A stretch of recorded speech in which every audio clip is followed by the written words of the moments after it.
So we're going to go over a few things. Today, we're going to talk about reflux, indigestion, hiatal hernias. The handout, though, is on hardening of the arteries.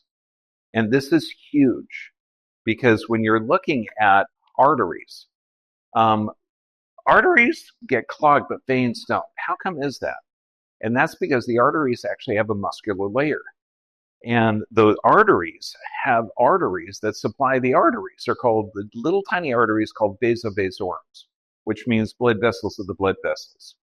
So if you're taking any seed oils, any toxic food, packaged foods, processed foods, all of those have substances that can damage those small arteries. And that weakens the arterial wall. Then the body will protect it by laying down fibrin, cholesterol, and and calcium. And that's going to protect the artery. And ignorant doctors will say that's plaquing. It's not plaquing. It's literally the body protecting it. So when we talk about toxic seed oils, toxic food, and we talk about reflux and indigestion, it's huge because if your body, and remember, digestion begins when you smell stuff. When you smell meat, your body produces an acid. You smell broccoli, a different acid. Duck, different acid. Goat, a different acid. So digestion begins in the brain. Then you swallow this, and three things you have to digest: protein, fats, and carbohydrates. Carbohydrate digestion begins here. Then you swallow, and the food goes into the stomach. The stomach is right underneath the diaphragm. Now, the food tube, the esophagus, actually pierces that diaphragm. And if the diaphragm is weak, okay, then the stomach can actually start to punch up above this. And this is called the hiatus of the stomach. And this is where hiatal hernias are. Because when we look at the stomach, we've got a bulge up here called the hiatus of the stomach. Now, so what this ultimately comes from is a weakening of the diaphragm. And the way I would always teach this is you learn better if you remember things by like mnemonics or things that rhyme. C3, C4, C5 keeps you alive. C3, the third cervical, the fourth cervical, and the fifth cervical, the nerve to the diaphragm comes out of there. So wait a second. Does that mean that if you have a structure that has a normal curve in the neck, your C3, C4, C5 you're probably going to be breathing easier. If you have a loss of curve or reverse curve, that C3, C4, C5 could be compromised. So this is why the nerve to the diaphragm, the breathing muscle down here, originates in the neck. Now, this is hugely important. So when people have indigestion, reflux, hiatal hernia, they're going to think it's a digestion problem. Now, let's blow this up and see what the stomach actually looks like. So when we have this, right underneath this diaphragm, this is the breathing muscle, there's a muscle here that tightens up in order to keep acid in the stomach. In fact, the stomach itself, you've got cells in here that are so powerful, it would burn a hole in this metal. It really would. You have these chief cells produce pepsinogen or pepsin, which is a powerful acid.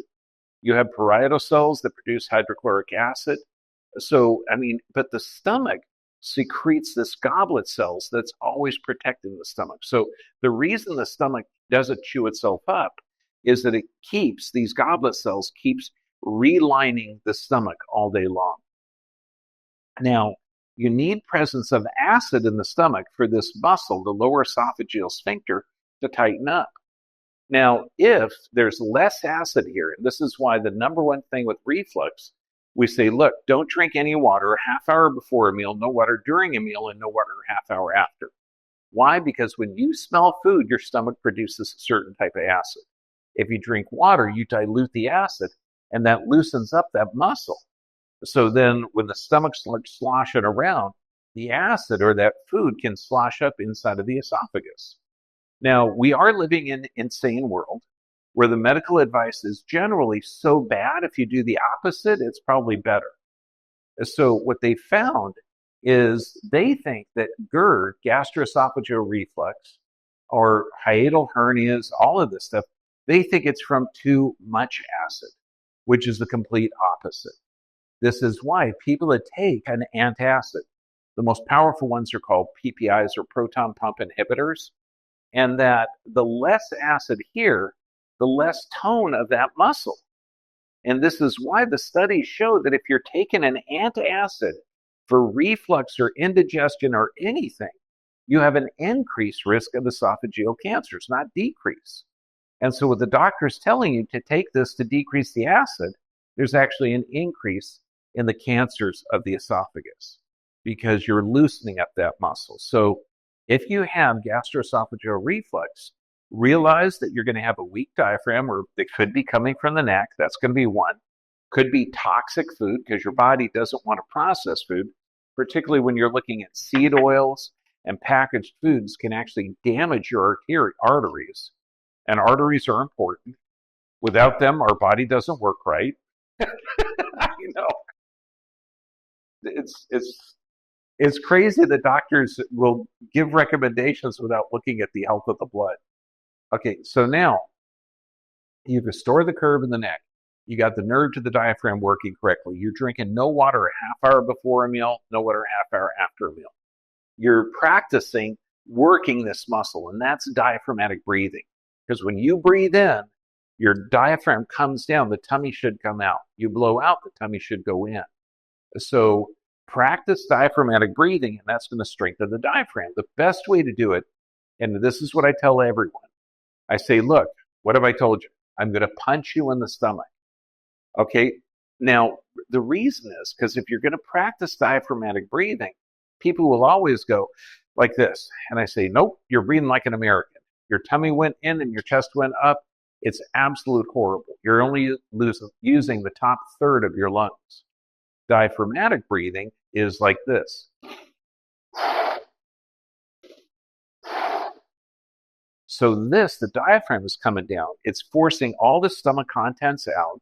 You blow in, the diaphragm comes up and blows the air out. So working that diaphragm, and the best way to do it is think of somebody punching you in the stomach. You're going to go blow out, and then you breathe in and push your hand out. Blow out and push in. Breathe in and push out. Blow out and push in. Breathe in and push out. Because if you have kids or nieces or nephews, they're already breathing correctly. But we forget this, how to breathe correctly as we age. And if you're talking about reflux, we need to increase the acid there. So no drinking water a half hour before a meal, no water during a meal, and no water a half hour after. You can have some acidic beverages like coffee, tea, or alcohol, wine, beer, but don't drink a lot. Okay, realize that your body needs the amino acids from the proteins, the fatty acids from the fats, and the usable sugars from the carbohydrates. So you need this to process and break those amino acids down. Now, let's say that you did have a reverse curve or loss of curve in the neck. Let's say you've had choked off nerve supply to that diaphragm for years. And so now that stomach is actually bulging up inside of the pulmonary cavity. So I'm going to give you an exercise to pull it down. Now, the way our government was leaning was left for a long time. So just think left. Oh, now we're on the right, but don't worry. Thank God. We're getting more conservative. So you can take the left hand and put it underneath the left rib cage. And this is right where that esophagus is. Okay? And you're going to back it up and you breathe in. So what did I just do? When I breathed in, my diaphragm came down. When I blow out, my diaphragm comes up. So if the diaphragm is coming up and I'm pulling this down, I'm literally pulling that soft tissue down away from the diaphragm. So breathe in, blow out. So push in and pull it down. Breathe in, blow out. Push in and pull down. Okay, and if you do this 3 or 4 times, you will decrease that reflux, that indigestion. Okay, so this is going to be fantastic. Now, if you're restoring the curve in the neck, doing the neck curve exercise, that restores the nerve supply to the diaphragm. The diaphragmatic breathing will help working with that. The pulling it down, and you only need to do that if you get the indigestion symptoms or you're just starting to recover. Because sometimes I'll get people with a reverse curve in the neck, grade 3 arthritis, which means it's been reversed for 20 years. 20 years they've had compromised nerve supply. They've been taking antacids or proton pump inhibitors for 5 to 10 years, which destroys their gastrointestinal tract and esophagus. So we're talking very, very sick people. They've been drugged and never had the problem. So they may have to do this, 3-4 times at each meal, okay, until they start changing their diet. And what kind of diet does it help with this? Normal. Okay, look at what your great-grandparents ate. So we're talking nutrient-rich foods, no processed sugars, no packaged foods, no preserved foods. Healthy fats. This means no corn oil, no canola oil, no seed oils, okay? Olive oil, grass-fed butter, coconut oil. No toxins, no medications. If you're taking medications, find out why you're taking them. Okay, if it's a blood thinner, see if the blood's thick.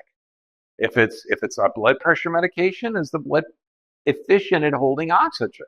You just find out why you're taking it. Good sleep is essential because you have a nervous system in 2 parts. Resting, digesting, and repairing are the parasympathetic. Fight or flight is the sympathetic. So you need that rest, digest, and repair. And then diaphragmatic breathing and healthy gut flora. So they had a patient today that said, well, what should I get? Is goat yogurt better than sheep yogurt? Or should I get coconut yogurt? I said, look, anytime you're getting a different animal, you're getting different bacteria. And there's over 2,000 different types of bacteria in this intestinal tract. And we're eating a lot of foods that have the antibiotics in them. And there's a lot of meats that have antibiotics in them. So it's destroying the gut flora.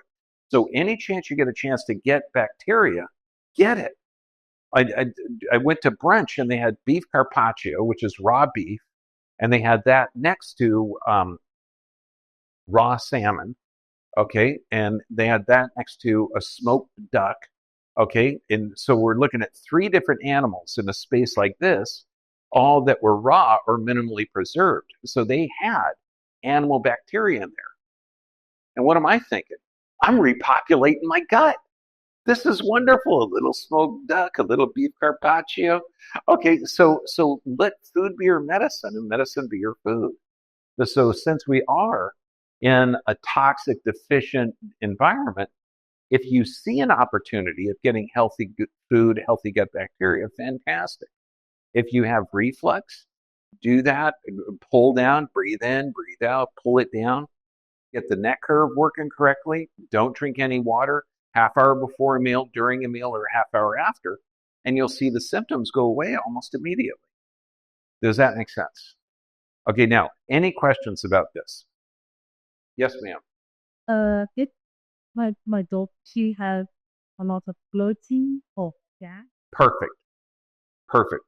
Okay, so my daughter has a lot of bloating and gas. I'm going to repeat the question because I got the only mic. Although you were screaming, your voice was so loud it hurt my hearing. No, I love you. Okay, so bloating. Bloating means that you don't have good gastric motility. And so that when you eat something, there's a wave. It's called a peristaltic wave that pushes food through the intestinal tract. So bloating means you're either in a stress state, and because we have 2 nervous systems, one resting, digesting, and repairing, that's the parasympathetic nervous system, PNS. The sympathetic nervous system is fight or flight. So if she's in a chronic state of stress, she has decreased blood supply to this, so there's going to be decreased gastric motility. That's one. The other one is if she's eating food that her body doesn't recognize or can't break it down, that can cause bloating. So there's going to be either a nervous system issue or a toxic food issue. Okay, then gas. Okay, when you hear a fart like that, okay, you can always say blame it on the bacteria. Okay, it wasn't me. Okay, because the bacteria actually produce the gas. So that means she has an unhealthy gut flora. And so she needs to go to croquette over here that has the best Sunday brunch. It was really amazing. Okay, and get a lot of the raw meats over there, or yogurts, or fermented foods. We're going to have a fermenting class tomorrow. And we're going to show you how to ferment your own vegetables at home. I mean, just all of that stuff. That she has an unhealthy gut flora, she's in a state of stress, or she's not eating healthy foods. Her body's given her an alarm telling her that she has an unhealthy gut flora or she's in a stress state. And that's why they give medications, to alleviate symptoms that don't go after the cause. And what's interesting is look at the type of medication that she's taking, because the medications to prevent reflux or indigestion, the antacids, actually increase damage. Okay, so every medication generally causes the symptom it's designed to treat. This is why the side effect of antipsychotics or antidepressant medications is suicide and suicidal thoughts. The side effect of bone strengthening drugs like Boniva, things like that, are increased fracture rates. It's crazy, but no one is suffering from a lack of medications. Their bodies responded correctly based on the environment. So find the cause, and a real doctor is one that looks at how the body is reacting, and they figure it out and they fix the problem. To have a doctor that says, "Oh, you have bloating, take this," okay, that is not a doctor. That's a pill dispenser. Yeah, those guys could be replaced by a machine. Type your symptoms in here. Oh, whoop, there's your drug. Thank you. Well, she's got possibly a stress state. I don't know if I told you this, but the nerve that supplies the diaphragm comes out of the neck. So could she have a neck problem? Absolutely. Could she be drinking water a half hour before a meal, drinking water during a meal, which loosens up the stomach acid? Absolutely. So that bloating, does that mean that she has good rest, digest, and repair nervous system, or in a chronic state of stress? And that stress could be a problem in the neck and the pelvis. If we see her big toe leaning towards the other one, we know that she has a pelvis issue, or the nerves to the foot are compromised, and those comes out of the top of the pelvis. She could have a structural deviation of the rib cage, leading to a sympathetic dominant state. So there's going to be some detective work to find out the autonomic nervous system. Then you find out what her diet's like. Does she eat fast food? Because human beings aren't designed to process cottonseed oil or canola oil or corn oil. Those things are not good oils. And so if she's eating unhealthy fats or toxins, then the body is going to say, hey, look, we can't process this stuff. And if she has the gas and the bloating, we know she has an unhealthy gut flora. So, and that's medications, toxic food, antibiotics. There's going to be a lot of different issues there. But not one of those things that I said, the autonomic dysfunction, the problem with the diaphragm, the defect of the lower esophageal sphincter, none of those things mean that she's medication deficient. Medication deficiency syndrome is common now. I know sarcasm doesn't play real well. Okay, no one's suffering from a lack of drugs. Their body responds correctly based on the stimulus. Does that make sense? Yeah, I know. It would be so much easier if drugs actually worked. I would say, oh man, you've got reflux, take the antacid. You've got this symptom, take this drug. And people will even say, doc, what can I do for indigestion? What can I take? Well, you can take bentane hydrochloric acid. That'll increase the stomach acid. But that's not the problem. I was telling them to supplement, but I say, look, that's not the problem. It's not calcium deficiency if you have osteoporosis. It has to do with blood acidity. So there's a lot of clues that the body is functioning. But when they're in a stress state, like with the gas, with the reflux, with the bloating, that is an alarm telling you that that person's in a stress state. And luckily, there's only 3 stressors: physical, chemical, and emotional. Make sense? Any other questions? God bless you all. Kapung krap. Sawadee krap.